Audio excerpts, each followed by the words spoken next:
সামনের রাস্তাটা ক্লিয়ার করেন।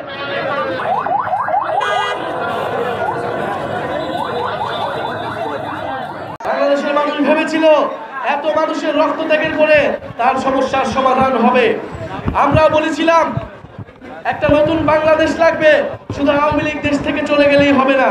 আওয়ামী লীগের যেই সিস্টেম, যেই দুর্নীতি, যেই চাঁদাবাজি, যেই মাফিয়ার সিস্টেম, সেই সিস্টেমকেও বদলাইতে হবে। কিন্তু আমরা দেখতেছি যে বাংলাদেশে সেই সিস্টেম এখনো বদলায় নাই।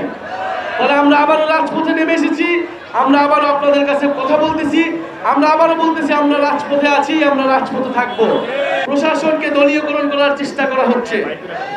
আমরা বলতে চাই এই ধরনের ষড়যন্ত্র করে, এই ধরনের পায়তারা করে কোনো লাভ হবে না। ইসলামী ব্যাংকের সামনে পথসভা করতে বাধ্য হই।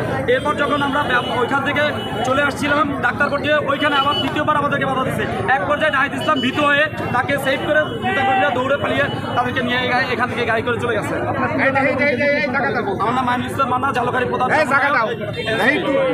দাবি করেছে যে এই যে আপনাদের কমিটিতে আওয়ামী লীগ বা আওয়ামী লীগের লোকজন আছে, এরকম কি আসলে আওয়ামী লীগের লোকজন কি আসলে কি বাংলাদেশে কি আওয়ামী লীগের লোকজন এখনো কোথাও আছে? সবাই তো গর্তের মধ্যেও পালাই নাই। যাদের নামে এলিগেশন আছে, যাদের নামে দুর্নীতি আছে, এদের তো পুলিশ অন্যায় খুঁজে পাচ্ছে না। তাহলে যদি আমাদের দলের মধ্যে যদি তারা থাকে, তাহলে কিভাবে তারা এনসিপি এসিপি করে? তাহলে আপনাদের কর্মসূচি কি এখন চলবে না সংক্ষিপ্ত? আমাদের কর্মসূচি সমাপ্ত করা হয়েছে, নাহিদ ইসলাম চলে গেছেন, আমাদের কর্মসূচি সমাপ্ত হয়েছে। অনেক ধন্যবাদ। তো আপনারা একসাথে আন্দোলন করছেন, আজকে কেন বাধা দিল? বৈষম্যের প্লাবান যারা ছিল, তারা যারা এনসিপি কে ধারণ করে তারা এনসিপিতে চলে আসছেন।